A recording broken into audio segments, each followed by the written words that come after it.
बहुत समय पहले की बात है। एक घने और सुंदर जंगल में कई जानवर मिलजुल कर रहते थे। उस जंगल में एक बहुत ही समझदार हिरन रहता था, जिसका नाम था चिंटू। चिंटू बाकी हिरणों से अलग था। वो सिर्फ तेज दौड़ता ही नहीं था, बल्कि हर काम सोच समझ कर करता था। उसी जंगल में एक चालाक शेर भी रहता था, जिसका नाम था राजा। राजा बहुत ताकतवर था, लेकिन उतना ही घमंडी भी।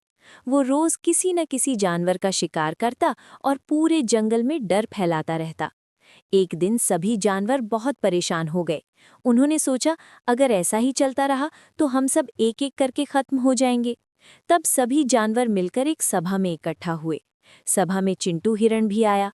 उसने कहा, हमें डरने की जरूरत नहीं है, हमें समझदारी से काम लेना होगा। एक बुजुर्ग कछुए ने पूछा, लेकिन हम शेर का सामना कैसे करेंगे? चिंटू ने थोड़ी देर सोचा और फिर बोला, हम शेर को उसकी ही चाल में फंसाएंगे। अगले दिन चिंटू खुद शेर के पास गया। शेर उसे देखकर बहुत खुश हुआ और बोला, वाह, आज तो मेरा शिकार खुद चल कर आया है।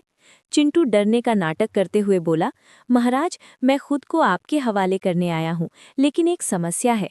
शेर ने भौहें चढ़ाते हुए पूछा, क्या समस्या? चिंटू बोला, जंगल में एक और शेर आ गया है। वो कहता है कि वही असली राजा है। उसने मुझे पकड़ लिया था, लेकिन मैं किसी तरह बचकर आपके पास आया हूँ। शेर ये सुनकर गुस्से से आग बबूला हो गया। कौन है वो जो मुझे चुनौती दे रहा है? मुझे तुरंत उसके पास ले चलो। चिंटू उसे जंगल के एक पुराने कुएं के पास ले गया। उसने कहा, महाराज, वो शेर इसी कुएं के अंदर रहता है। शेर ने जैसे ही कुएं में झांका, उसे पानी में अपनी ही परछाई दिखाई दी। उसने सोचा कि ये दूसरा शेर है।